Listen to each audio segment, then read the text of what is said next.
What is up, everybody? Welcome to a brand new edition of Who's Lucy, brought to you by J&J Toy Giants. I am your host, JD. For those of you that are actually joining us for the very first time, it is Easter weekend at the time of this recording. Wanted to kind of do a little bit of, change the scenery like we like to do here at J&J Toy Giants. It was sunny out here, but then we got reports here in Albany, New York, where we live, that it was going to be raining a little later on today. So I figured, you know what, I better get my filming done and out of the way before it starts to rain. But you didn't come here to talk about weather. You came here to talk about figures. So Who's Lucy, if you're just joining us for the very first time, is a portion of the J&J Toy Giants YouTube channel that talks about all kinds of figures, collectibles that are loose, or like we like to say in the figure community, Who's Lucy or Lucy. I remember or was hip to this kind of like quote or wordage, as if you will, of Lucy figures from the Major Wrestling Figure Podcast when I first started to collect again. So I always go, who's Lucy? So we're gonna go over some loose figures. So let's show everybody what we're gonna go over today, Future JD. That's right, folks. These are the WWE Retro line. Today I'm going to be going over Dean Ambrose, Seth freaking Rollins, and Braun Strowman. So these guys have been a staple of the modern era of the WWE, two of them which are no longer with the company.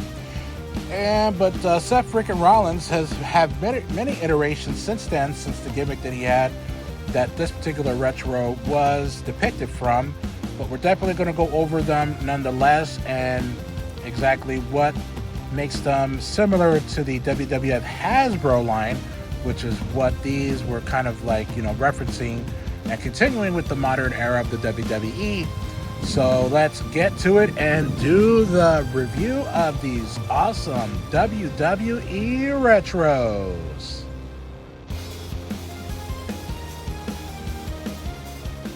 That's right. Can't wait to go over these WWE Retro series. Some figures that I think I might have gone over one of them at a toy hunt. You might have to check one of our old videos of the toy hunt at one of the earlier toy hunt videos that I did. I forget the name of where I went, but I didn't really get to go over the figure in detail like we are today. So let's do the other. All right, another episode of Who's Lucid coming at you from J&J Toy Giants. I'm going to start off with the first one of Seth Rollins. I actually got this particular figure when we went to, it was very early in the actual YouTube channel when we went to Toying Around. Hey, Jaden, remember we went to Toying Around, that one place where I got this, and then you got the, what did you get? I forget what figure you got. Well, look back at the earlier videos from our channel, and it was a toy hunt that we went to Toying Around. So be sure to check that out, because that's where I got this little bad boy here. But as I mentioned in earlier videos, if you've watched the WWF Hasbro, that I mentioned that each one of them had some sort of an action thing. Like this one would be considered a jumper. So like the very first Ultimate Warrior was a jumper. The Triple H of the retro line is a jumper. Who else was a jumper? One of the in the WWF Hasbro line, one of the head shrinkers was a jumper. So it's not uncommon. Like the Sting and the retro figures, like both the red and black Sting and the white and black, the Crow Sting, is a jumper as well. So a lot of people like this figure or this function because they're action packed, so you can make them jump like that. So that's one of the reasons why they WWE wanted to bring these back, and they also just started a re-release, or not re-release, but they basically came back because a lot of people love this line, the retros, and you were able to get the 3-pack of Mr. T. Was it? Oh no, he's going to come in. Mr. T's going to come in the next series, but the first one was Roddy Piper. Then there was Cowboy Bob Orton and Mean Gene Okerlund. So But yeah, these retro series all had some of the, and they had a lot too. They had some different series that. That's when I actually got into collecting very late, when these started to kind of phase out. So this is the Seth Rollins when he was the Architect after he left the Shield. So that's pretty cool. So let's go to the next one. All right, so the next one, as you can tell, my son is playing with his friend Gio in the background, so you might hear them while I'm doing this review. And also, for those who are just kind of like, why did it get so light all of a sudden while you were recording? Well, it was actually explained in the WWF Hasbro video that I began recording all of these videos back to back, and then it got really cloudy and windy, and I couldn't do the review, so I had to like wait another week or so, and then I started recording them back to back again, finishing them up rather. So that's why you may see that the actual camera footage is a lot lighter than it normally was. But this is Braun Strowman, the Monster Among Men retro series. And as I mentioned, everyone has their own action function that you can do. You can see that tattoo that he has on the side. You can see him slam. You can bring him in here. Yeah, see, you can slam him. Whoa, damn. So this is Series 8 of the Retro line with Braun Strowman.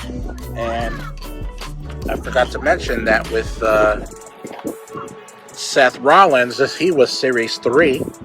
So there wasn't too much of a difference as far as like they tried to use as much as the current talent as they did, but then they started to do some other ones that I'll get into in just a moment, like some of the one I mentioned, the Sting and all of that. They try to get some of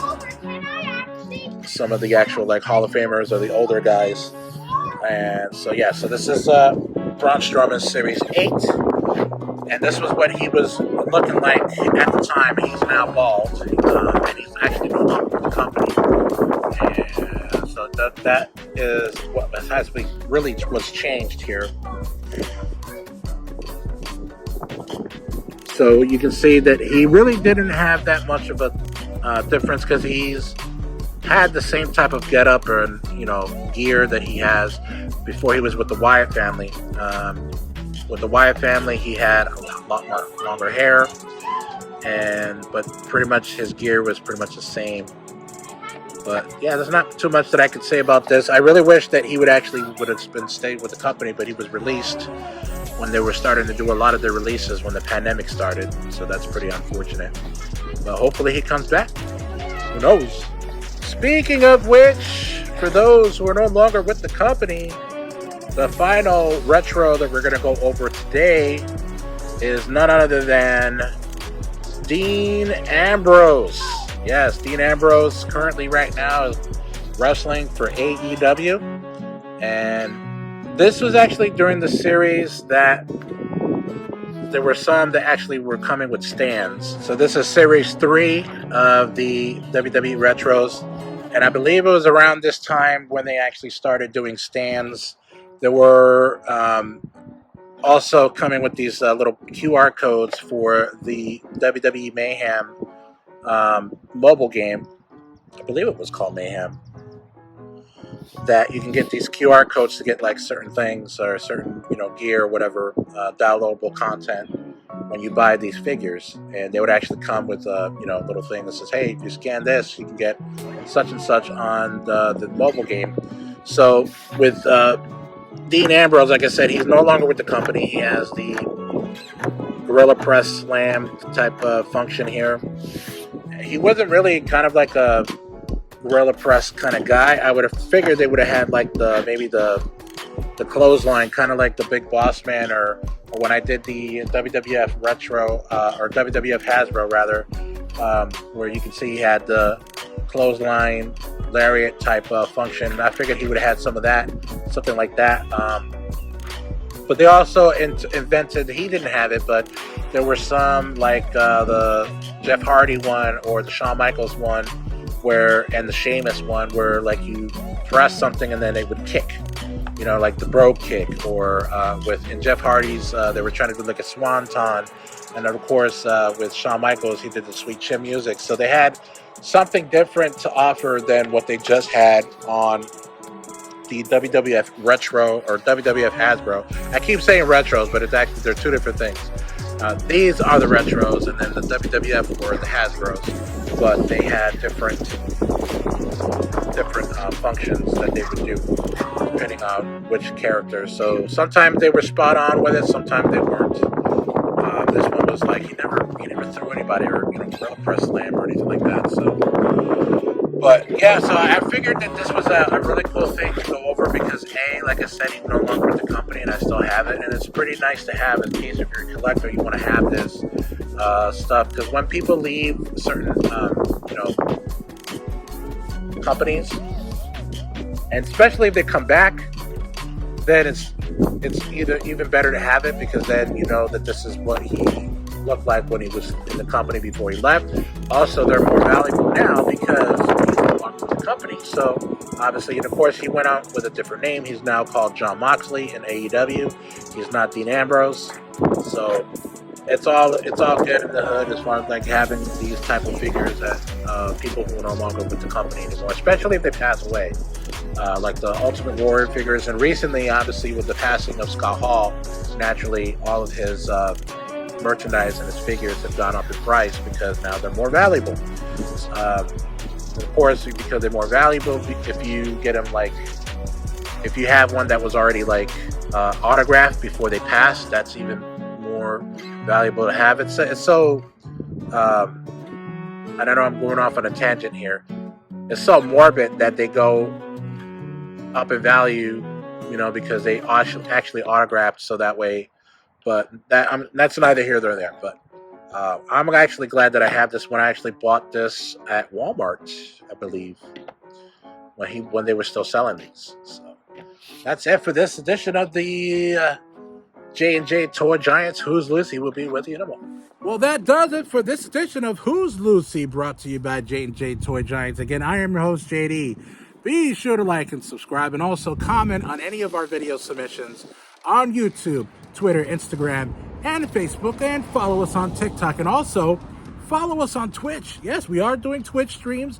I've taken a little bit of a break myself of doing any type of Twitch streaming, but Jaden still has been doing his streams on Twitch. I'm actually going to school now for video editing and filmmaking, and so I've needed to take some time out to actually do homework.